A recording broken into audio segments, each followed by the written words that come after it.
Ya, kembali di Q&A masih bersama Mas Yofi. Kita lanjutkan lagi ya sharing-sharing inspirasinya. Langsung saja Pak Triawan. Kang Yofi boleh dibilang sudah mencapai titik tertinggi ya di Indonesia dan juga di dunia dalam karya-karyanya. Tapi saya tahu Kang Yofi punya passion, punya mimpi bisa membawa Indonesia secara keseluruhan ke panggung dunia. Seperti Korea, ya kan? Masa kita kalah? Kita punya bakat-bakat ya, Kang Yofi ya, yang luar biasa. Nah, saya yakin Kang Yofi sudah punya konsep itu. Coba ceritakan bagaimana cara kita, tentunya bukan pekerjaan Kang Yofi sendiri. Ini adalah kerja bareng, ya. Disinilah fungsi Kang Yofi untuk bisa menjahit semua ini, ya, untuk diajukan ke Presiden supaya orang-orangnya berkepentingan bisa menjalankan supaya tercapai cita-cita Kang Yofi. Kira-kira apa dan bagaimana caranya supaya Indonesia bisa mendunia? Tentu perlu kerjasama dengan semua stakeholders, semua para pemangku kepentingan, dan saya yakin teman-teman, kebetulan Menteri Ekonomi Kreatif, Wamen Ekonomi Kreatifnya juga sangat bersemangat dan rekan-rekan yang sangat baik, juga bahkan sahabat-sahabat di kementerian yang lain juga punya semangat yang baik. Jadi saya lihat di sini pasti tidak bisa bekerja sendiri. Bahkan ini tampaknya harusnya menjadi semacam strategi nasional. Strategi nasional semuanya. Dan ketika semangat yang baru ini harus didukung oleh sebuah narasi besar. Kalau saya melihatnya seperti itu, Kang Tri. Tentu ini harus kita sepakati bersama dan kita harus berkoordinasi. Saya sih nampaknya kalau dari segi parsialnya saya sudah bisa ceritakan tentang apa, tapi saya tentu akan berbicara dulu dengan tentunya dengan Bapak Presiden, dengan sahabat-sahabat yang lain, kira-kira mana yang paling mungkin doable. Juga saya harus melihat secara komprehensif dari hulu ke hilir bagaimana kesiapan secara ekonominya. Tentu kita punya yang mana yang harus diprioritaskan dulu secara real dan secara objektifnya, artinya kondisi-kondisinya kan ada yang memang paling mungkin secara quick win-nya yang dihasilkan ini. Tetapi kalau secara bangsa kita punya nilai patriotisme tertentu, saya kok secara pribadi punya keyakinan bahwa ekonomi kreatif ini punya power tersendiri. Yang mungkin kurang apa ya, Mas? Kita ini yang kurang adalah narasi besar itu. Nah, misalnya begini, ketika secara ekonomi kita turun sekali. Ingat kita masa pandemi, mungkin teman-teman ingat ya, kita tidak bisa melakukan apa, ekonomi jatuh semua. Yang hidup apa? Secara UMKM, teman-teman secara kreatif, ada yang jualan comro, ada jualan bakso, teman-teman saling berjualan sendiri. Itulah yang menyelamatkan negeri kita dari terpuruk pada saat itu. Ekonomi kreatif lah yang menyelamatkan bangsa ini. Oleh sebab itu, salah satu rencana kecilnya, saya sih ingin punya pusat pemberdayaan bakat hebat Indonesia. Bakat hebat itu bukan hanya di seni budaya saja. Ada 17 sektor kreatif. Kang Triawan sudah membidaninya melalui Bekraf pada saat itu. Ada bakat-bakat hebat di bidang fisika, kimia. Bahkan saya sedih ketika sahabat-sahabat saya di Bandung yang melahirkan secara kimia, melahirkan obat-obat itu harus menjual ke teman-teman Jepang. Akhirnya patennya punya teman-teman negara lain. Nah, kita sekarang harus hadir, kita harus sama-sama menyadari bahwa teman-teman yang berbakat ini harus kita lindungi dalam payung besar Indonesia, semangat besar Indonesia. Nah, ini kita harus buat strategi bersama, kita harus bahu-membahu, dan memang harus ada, ya negara harus hadir di situ, dan saya yakin Pak Prabowo, Presiden kita punya komitmen untuk itu. Inilah fungsinya Q&A pada malam hari ini, mengawal transformasi janji suci Yofi. Nanti kita tagih ya, Mas ya. Olivia. Mas Yofi boleh nggak di-share gimana sih cara Mas Yofi nulis lagu tuh, ada formulanya nggak? Kayak misalnya nulis lirik dulu, baru nyari nadanya, atau misalnya lagi ngapain tiba-tiba ketemu nada, langsung rekam terus pakai lirik ya gitu. Karena aku sebagai seorang penyanyi, aku juga punya mimpi buat jadi songwriter yang lagu yang bergizi seperti yang tadi Papa yang Mas Yofi bilang, yang mana lagunya itu bisa berdampak baik buat banyak orang. Itu apa, Mas, boleh di-share? Jadi kalau teknis aku buat lagu memang biasanya mengalir begitu saja. Lagu dan lirik biasanya bersamaan.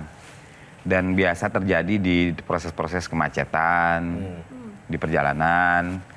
Dan biasa aku tulis sekarang, dulu sih aku bisa ada komputer gitu yang di tangan. Biasanya aku buat pakai sequencer gitu, dibuat ada not baloknya. Tapi sekarang kan semakin canggih, terus sekarang pakai handphone udah bisa kita nyanyiin sendiri gitu ya. Udah tuh tercatat notnya juga sekarang dengan bantuan teknologi AI udah tercatat notnya. Bahkan kita bisa kira-kira chordnya. Formulanya gitu dan sekarang ini jadi tantangan sendiri nih ada nanti kita bisa ngomong lagi tentang AI dan tadi itu jangan sampai power tends to corrupt ya dengan AI semuanya akhirnya bukan saya jadi bukan jadi komposer nih saya jadi tukang prompting tuh jadinya tuh tapi kalau soal komposisi jangankan begitu sekali lagi saya balik karena saya pianis sekarang ngomong piano saya balik lagi piano Langsung kayak Mas Yofi duduknya cocoknya di sini aja ya. ini saya bisa ceritakan. Kan kita ngomong soal bagaimana kita ngomong soal piano. Piano ini jangankan jauh-jauh. Ini 1 oktav aja. Saya ini dari Bandung. Orang Bandung tuh biasanya memainkan arah perjalanan kakinya tuh dengan ini.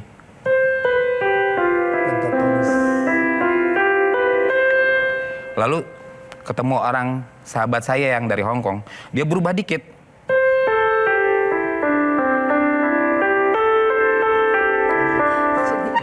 Lalu ketemu orang Jepang.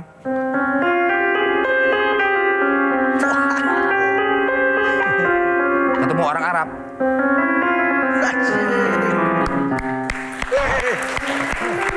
Lalu bentar jalan lagi saya ingin ke Amerika akan ke Sandorok gitu. Gak usah jauh-jauh dari sini aja udah sangat menginspirasi. Gak usah kemana-mana dan Gak usah kemana-mana, duduk di sini aja. Gimana Kang Maman? Begitu bicara ayah tadi, maaf kembali ke ayah tapi dari kaitan dengan piano, saya langsung teringat lirik lagu yang ini kepada perempuan atau kepada ayah ya. Liriknya sederhana. Hasratku hanyalah untukmu, terukir manis dalam renunganku, jiwamu jiwaku menyatu, biarkanlah ku rasakan. Yang dinyanyikan berdua dengan Glenn Fredly. Itu bapak atau siapa sih di situ? Jadi lagu itu memang saya tulis bersamaan saya bertemu dengan Glenn Fredly itu kisahnya lucu. Saya bermain di sebuah acara pensi. Ketika saya bermain band itu ada seseorang di bawah saya ini loncat-loncat hampir semua lagu saya dia nyanyiin. Oh. Loncat-loncat terus. Dan terus bilang, Mas Yofi, nanti datang saya nyanyi. Di mana? Di mana kamu nyanyi? Saya begitu. Nyanyi di James. Di mana? Sama Funk Section. Oke. Nanti malam saya datang. Saya datanglah itu ke tempatnya di Panglima Polim. Ya, Panglima Polim. Nah dari situ saya melihat, wah ini kayak Tevin Campbell suaranya. Nah dari situlah saya janjian untuk membuatkan lagu pertama, album solonya dia pertama. Nah dari situlah saya ngobrol tentang banyak hal.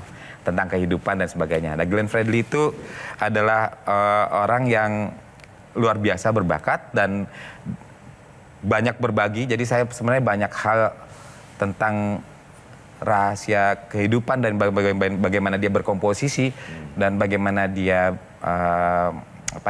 lahir dan bertransformasi saya pahami sebagai sahabat dan saya tahu juga bagaimana perjuangannya, semangatnya. Dari Cukup Sudah saya mengantarkan lagu solo pertamanya dia dan hits dia terakhir sampai berpulang di Adu Rayu. Nah, orang itu adalah Glenn Fredly yang loncat-loncat itu. Apa? Yang loncat-loncat tadi Glenn Fredly. Lalu kasih putih dengan lirik yang sangat dalam ini? Ya itu adalah Glenn Fredly. Ini adalah Glenn Fredly. Glenn Fredly. Boleh nggak denger? Biar Glenn Fredly hadir hari ini. Yeay.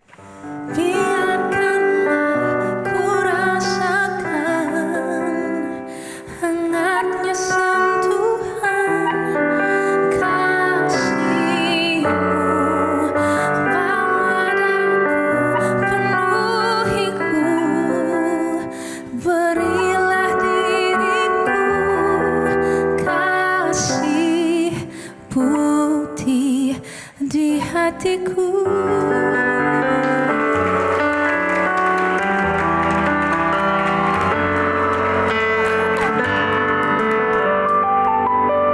Banyak sekali bonus inspirasi pada malam hari ini. Terima kasih.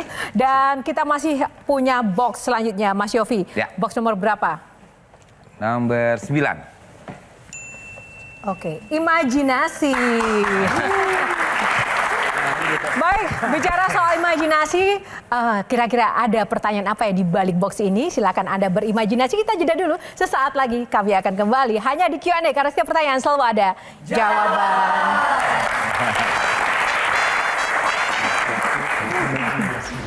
Karena aku lupa kata-katanya langsung bila ku ingat senyum manismu takkan. Karena lupa jadinya bila ku ingat.